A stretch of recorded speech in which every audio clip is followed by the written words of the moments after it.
would like now to invite the President. Зараз мені б хотіли запросити президента Зеленського для виступу. Володимире, будь ласка. Thank you.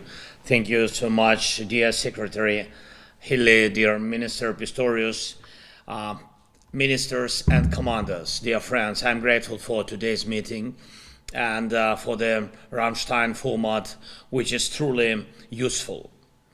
Thank you to all the countries that continue to support Ukraine, our defense, our soldiers, our resilience, stable, predictable, and sufficient defense support, along with joint pressure on Russia and our own resilience here in Ukraine, including our domestic weapons production, and absolutely necessary for this war to finally end.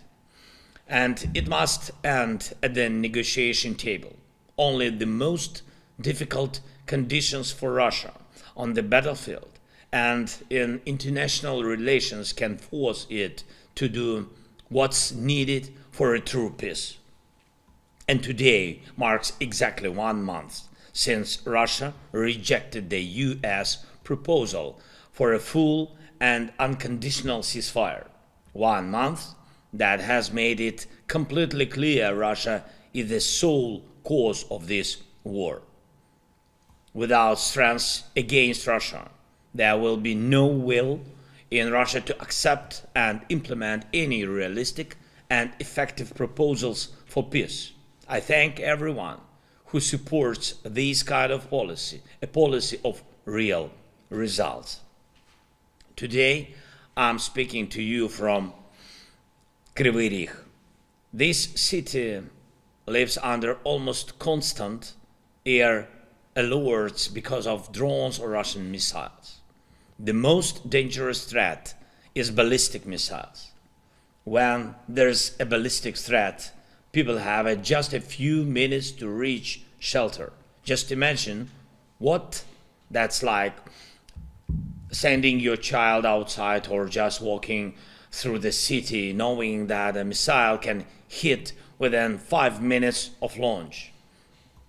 It's constant danger. Exactly a week ago, here in this city, in Кривий Ріг, a Russian ballistic missile killed 19 people, including 9 children, just children. On an ordinary street in Ukraine, we don't have time for metaphors. Our people, our children are under attacks in many cities and villages. Дніпро, Кривий Ріг, Нікополь, Полтава, Миколаїв, Запоріжжя, Суми, Харків, Одеса, Чернігів, and other, many others. They all need protection from Russian missiles. You know that Ukraine has a shortage of air defense systems. You know that Patriot systems can effectively protect against ballistic threats. You also know that we are forced to move the systems we have around the country to give at least temporary protection to different cities. And you know what happens when even one system goes out of service. It means lost lives.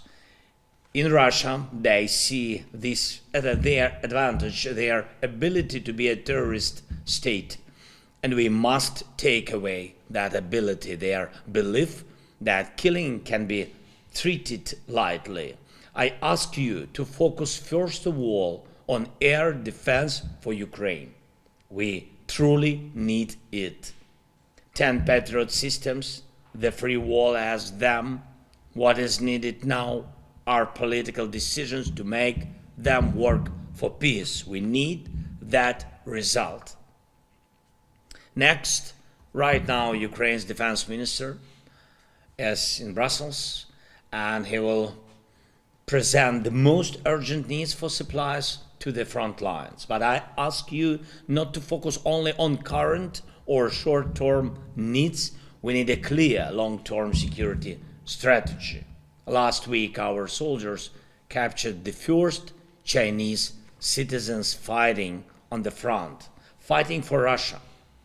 As of now, we have information that at least several hundred Chinese nationals are fighting as part of Russia's occupation forces. This means Russia is clearly trying to prolong the war, even by using Chinese lives. Putin was not satisfied with soldiers from North Korea. Now he's trying to cover his shortages by pulling in yet another nation, the Chinese. How long can he keep doing this? We must work together to make such questions not about Moscow's choices, but about our joint pressure on Moscow, because that's the only way it will work.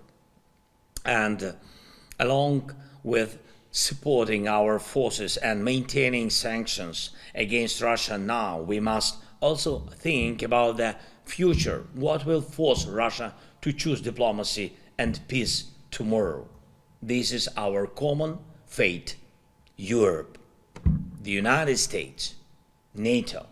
I thank every leader, every country, everyone present here who's working with us on a new format, a format for a guarantee force, the coalition of the willing, a united force that can be part of the future security guarantees for Ukraine and at least our part of Europe after this war. We need to define clear details regarding the size, structure, deployment, logistics, sustainment, and the equipment and weapons of these security contingents in Ukraine, as well as the long-term support for a strong Ukrainian army.